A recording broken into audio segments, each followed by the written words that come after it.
आप सभी का स्वागत है। बीएससी थर्ड ईयर के स्टूडेंट्स के लिए ये वीडियो बनाया जा रहा है। हमने प्लांट्स में मॉड्यूलर ग्रोथ को देख लिया था, उसी के बारे में हम थोड़ा सा और आगे बढ़ते हैं और डिस्क्राइब करते हैं कि प्लांट्स में ग्रोथ किस प्रकार होती है। हमने ये बात की थी कि प्लांट्स में लीफ के कक्ष में एक्साइल में जो एक्सिलरी बड डेवलप होती है, इस एक्सिलरी बड में आगे दोबारा प्लांट बनाने की क्षमता है, पूरा का पूरा शूट डेवलप कर सकती है, क्योंकि ये एपिकल मेरिस्टेम का ही एक तरीके से पार्ट है। अब हम इसके बाद देखते हैं कि एक्सिलरी बड से क्या क्या आगे डेवलपमेंट हो सकता है। एक्सिलरी बड आगे एक ब्रांच का रूप ले सकती है, उससे ब्रांच बन सकती है। जो ब्रांच बनेगी वो भी कैसी होगी, उसमें भी लीफ का डेवलपमेंट होगा ऊपर से नीचे की तरफ, यानी किस ऑर्डर में, एक्रोपिटल ऑर्डर में, अग्राभिसारी क्रम में, जिसमें बड़ी पत्तियां नीचे की तरफ, छोटी पत्तियां और नई बनने वाली पत्तियां हमेशा ऊपर की तरफ होती हैं। और उसमें भी वही कक्षीय कलिका एक्सिलरी बड प्रत्येक लीफ के कक्ष में बनती चली जाएगी। दूसरा, इस ब्रांचिंग के अलावा और क्या हो सकता है, इस ब्रांचिंग के अलावा थॉर्न बन सकते हैं। थॉर्न जैसे कि बबूल में देखने को मिलते हैं। बबूल का जो कांटा होता है, यदि ये बबूल में जो बनने वाला कांटा है उसे थॉर्न कहा जाता है। क्यों? क्योंकि वह बड से डेवलप हुआ है। बड से डेवलप हुआ है इसलिए एक तरीके से ये शूट है, तो ये भी शूट का मॉडिफिकेशन है। शूट का मॉडिफिकेशन है। हमें इस चीज़ का पता भी लग सकता है कि शूट का मॉडिफिकेशन कैसे है, कि हम बबूल के कांटों को देखते हैं तब हमें उसमें बीच में नोड दिखाई देती है, बीच में एक उभरा हुआ स्थान दिखाई देता है। कई बार उस उभरे हुए स्थान पर छोटी छोटी पत्तियां भी लगी हुई हो सकती हैं, जो यह डिनोट करती हैं कि ये शूट का मॉडिफिकेशन है। बबूल में पाया जाने वाला स्पाइन जो तीखी संरचना है, जिसे हमने थॉर्न कहा, उसमें, और गुलाब में पाया जाने वाला जो तीक्ष्ण संरचना है, तीखी संरचना कांटे के रूप में जो पाई जा रही है, उसे हम प्रिकल कहते हैं। गुलाब का कांटा थॉर्न नहीं होता। क्यों? क्योंकि वह बड से डेवलप नहीं हुआ है, वह बीच की किसी भी एपिडर्मिस और कोर्टेक्स वाले भाग के उभार से विकसित हुआ है, और इसीलिए इसको सेपरेट भी किया जा सकता है। लेकिन थॉर्न की हम बात करें, चूंकि किससे विकसित हुआ है, वो एक्सिलरी बड से, तो इसके अंदर वेस्कुलर स्ट्रैंड पाया जाएगा। इसको एकदम तोड़ के अलग करना इतना आसान नहीं है जितना गुलाब के कांटे को हटा देना होता है। तीसरा, इससे और क्या डेवलप हो सकता है, इससे टेंड्रिल्स डेवलप हो सकते हैं। टेंड्रिल क्या होते हैं? टेंड्रिल हिंदी में प्रतान। ये इस प्रकार घुमावदार संरचना, बिल्कुल रस्सी की तरह दिखाई देने वाली संरचना होती है। बहुत से पौधों में हमें देखने को मिलती है, जैसे कि अंगूर और जो भी प्रतान आरोही होते हैं, जो टेंड्रिल की सहायता से दूसरे वृक्ष का सहारा लेकर ऊपर की तरफ बढ़ते हैं, ऐसे आरोही पादपों में देखने को मिलती हैं। यदि वो बड से डेवलप हुई है तो ऐसे टेंड्रिल को हम स्टेम टेंड्रिल कहते हैं, अंगूर में देखने को मिलेगी। चौथा रूपांतरण हम बात कर रहे हैं फ्लावर का, या इनफ्लोरेसेंस। इन दोनों को अब हम थोड़ा सा डिटेल में देखेंगे। ये हमने छोटी कक्षाओं में भी पढ़ा है कि फ्लावर क्या होता है, जिसमें एक आधार भाग, जिसे हम कहते हैं रेसेप्टेकल,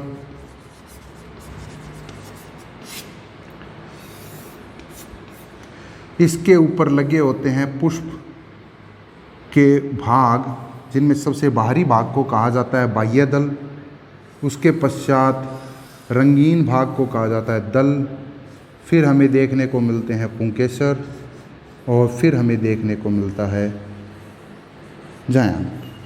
अब इस संरचना को हम समझते हैं कि जो बाह्य पत्ती के जैसे रंग का जो पार्ट हमें दिखाई दे रहा है, जिसे हमने बाह्य दल कहा, सेपल, एक पुष्प में इनकी संख्या 3, 5 या कितनी भी हो, सबसे बाहरी क्रम में लगे हुए सभी सेपल्स मिलकर हम उनको एक नाम देते हैं। वो नाम क्या है? कैलिक्स। क्या है? कैलिक्स, यानी कि बाह्य दल पुंज। इसके पश्चात जो रंगीन दल हमें दिखाई दे रहे हैं, पेटल्स,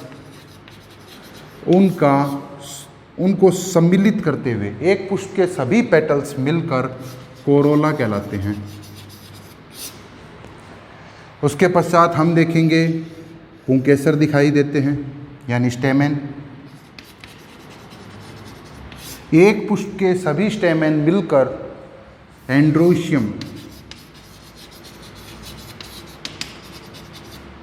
यानी कि पुमंग कहलाते हैं।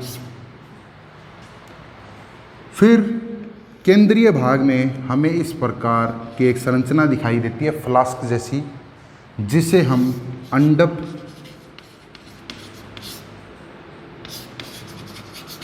कार्पल कहते हैं। एक पुष्प में एक ही अंडप है तो ऐसे पुष्पों को एक अंडपी, 2 मिलते हैं तो द्विअंडपी, 5 मिलते हैं तो पंचअंडपी। इस प्रकार हम नाम देते हैं। वो पृथक हो सकते हैं, वो संयुक्त हो सकते हैं, लेकिन यदि एक से अधिक अंडप मिलें तो एक पुष्प में मिलने वाले सभी अंडपों को संयुक्त रूप से गाइनोशियम कहा जाता है, यानी कि जायांग कहा जाता है। ये पुष्प के बारे में सामान्य जानकारी है जो हमने छोटी कक्षाओं में भी पढ़ी है। अब हम यहाँ पर जो जानकारी अब समझ रहे हैं वो ये कि पुष्प किस प्रकार मॉडिफाइड शूट है, किस प्रकार रूपांतरित पर्रोह होता है। इस जानकारी को हम समझने का प्रयास कर रहे हैं।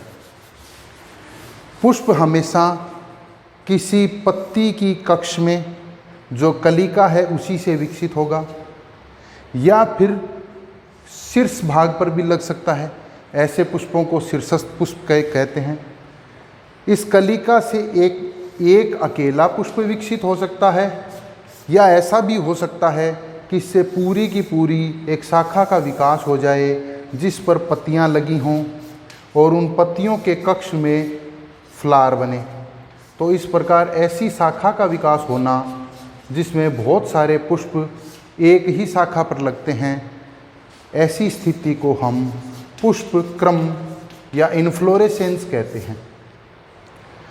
यहाँ पर यह बात ध्यान देने की है कि विकास हमेशा पुष्प का किस में होगा?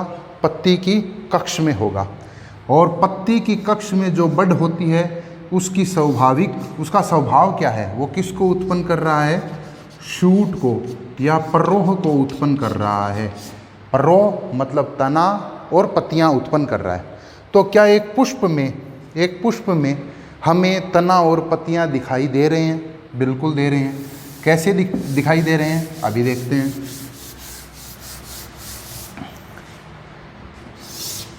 स्टेम में लीफ होंगी, नोड होगा और 2 नोड के बीच का स्पेस यानी कि इंटरनोड होंगे। ये किसी भी स्टेम की विशेषता है। तो हम देखते हैं क्या ये जो दिखाई देने वाला पुष्प है वो स्टेम है? बिल्कुल है।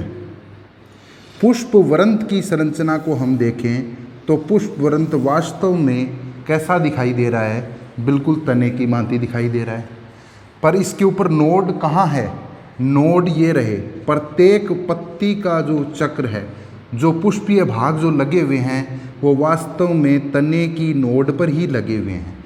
ये जो पुष्प वृंत है इसकी नोड्स हम ऐसे समझें कि नोड्स दूर दूर थी और वो बिल्कुल पास पास आ गई। उनके पास पास आने के क्रम में पुष्प वृंत का ऊपरी भाग डिस्क जैसा हो गया इस प्रकार, और जो नोड दूर दूर थी वो पास पास आ गई और उसके चक्र बन गए। ये बाहरी चक्र जिस पर बाह्य दल लगे होंगे, उसके पश्चात एकांतर क्रम में हम देख पाएंगे, सामान्यतः एकांतर क्रम में एक दूसरा चक्र होगा जिस चक्र पे दल लगे होंगे। उसके भीतरी चक्र की हम बात करें तो उसके ऊपर हमें पुंकेसर लगे हुए दिखाई देंगे और सबसे आंतरिक चक्र में हमें अंडप दिखाई देते हैं। तो ये बात हमें समझ में आई कि पुष्पवृंत के ऊपर नोड हैं और पुष्पवृंत तने से समानता रख रहा है। क्यों? क्योंकि उसके ऊपर नोड हैं। यदि ये नोड दूर दूर रहते हैं तब दो नोड के बीच की दूरी इंटरनोड, लेकिन जब ये अत्यधिक पास आ जाते हैं तो इंटरनोड क्या हो गए हैं? अत्यधिक सूक्ष्म। तो पुष्प में हमें ये दिखाई देता है कि इंटरनोड अत्यधिक सीमित हो गए हैं, अत्यधिक छोटे हो गए हैं। और हम बात करें अब पुष्पीय भागों की, बाह्य दल, दल, पुंकेसर और अंडप, क्या ये चारों भाग किसी पत्ती के रूपांतरण से बने हैं? बिल्कुल, पत्ती के रूपांतरण से बने हैं। ये लीफ है, लीफ की संरचना में बदलावों के साथ थोड़ा थोड़ा बदलाव होता गया और बाह्य दल और दल बन गए। इसी प्रकार किसी लीफ पर बीजाणुधानियों का विकास हुआ जिन्हें स्पोरेंजिया कहा गया। इन बीजाणुधानियों को छोड़कर लीफ का शेष भाग नष्ट हो गया, हम ऐसे समझते हैं इसको। तो हमें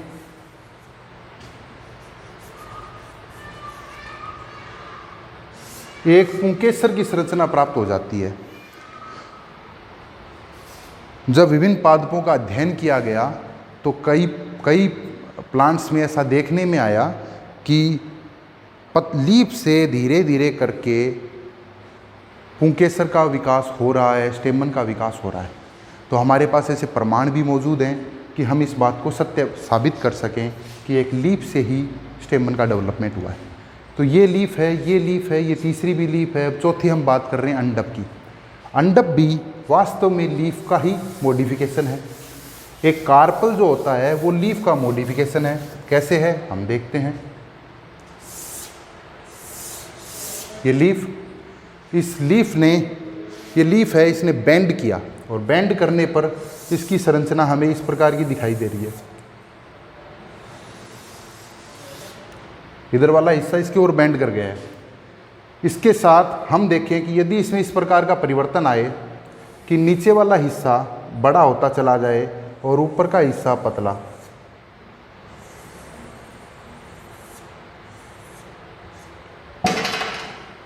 और सबसे ऊपर का हिस्सा फैल जाए, तो इस प्रकार जो लीफ बेंड हुई है वो बेंड होने पर उसकी जो सिवनियाँ हैं वो आपस में एक दूसरे से संगलित हो जाएं, तो हम देखेंगे कि एक अंडप का निर्माण हो गया है। सबसे नीचे का फूला हुआ भाग ओवेरी कहलाएगा। इससे ऊपर का पतला पाइप जैसा जो भाग बना है उसे हम स्टाइल कहते हैं, और सबसे ऊपरी भाग जो फैला हुआ है डिस्क की तरह उसे हम स्टिग्मा कहते हैं। और ये तीनों भाग किसके हैं? कार्पल के। हम देखेंगे कि किसी भी पुष्प में दो भाग हम बता सकते हैं कि ये तो तना है और ये पत्तियां हैं। पूर्व में जैसी चर्चा की थी कि तना और पत्ती मिलकर क्या कहलाते हैं? शूट कहलाते हैं, पर्रोह कहलाते हैं। अब इस पर्रोह में और इस पर्रोह में क्या अंतर है? कोई अंतर नहीं है, लेकिन दिखने का अंतर है। इसलिए हम कह देते हैं कि फ्लावर क्या है? फ्लावर मॉडिफाइड शूट है।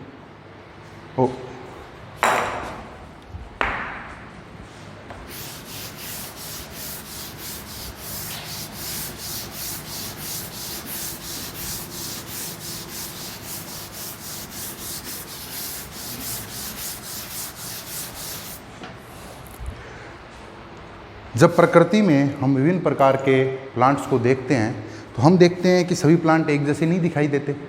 जब मॉड्यूलर ग्रोथ ऑफ प्लांट हम पढ़ रहे थे तो हमने देखा कि बिल्कुल समान तरीके से किसी भी पौधे में परिवर्तन आ रहा है, कि नए नए मॉड्यूल्स बनते जा रहे हैं, एक के बाद एक जुड़ता जा रहा है, और इस प्रकार जो पौधा है उसकी साइज़ में, आकार में वृद्धि होती है और उसकी शेप में भी बदलाव आता है। तो कुछ पौधे देखने में हमें बिल्कुल छोटे दिखाई देते हैं, कुछ वृक्ष का रूप ले लेते हैं, कुछ झाड़ीनुमा हो गए हैं, और जो वृक्ष के रूप में भी दिखाई दे रहे हैं उनमें भी हमें अलग अलग तरीके के पत्तियों के निकलने का, जिसे हम फिलोटैक्सी बोलते हैं, वो पर्णविन्यास अलग अलग तरीके का दिखाई देता है। उसमें जो शाखन का तरीका है वो हमें अलग अलग दिखाई देता है। और इस सब के बाद में जो उसका आकार बना है, हम देखें कि जैसे अशोक का पेड़ है वो एक शंकुनुमा दिखाई दे रहा है। यदि हम आम के पेड़ की बात करें तो वो हमें एक गोलाकार सा रूप लिया हुआ दिखाई दे रहा है। तो ये सब परिवर्तन क्यों हैं, इस सब का अध्ययन करेंगे हम नेक्स्ट क्लास में। और आप लोग अपनी पुस्तक का भी इस्तेमाल करें, उसमें साथ साथ पढ़ते रहें। जो भी कोई दिक्कतें आपके आए वो सभी क्वेरीज़ आप मेरे को व्हाट्सएप भी कर सकते हैं, और अपनी जो भी दिक्कतें हैं वो आप साथ साथ में अभी दूर करते रहें। धन्यवाद।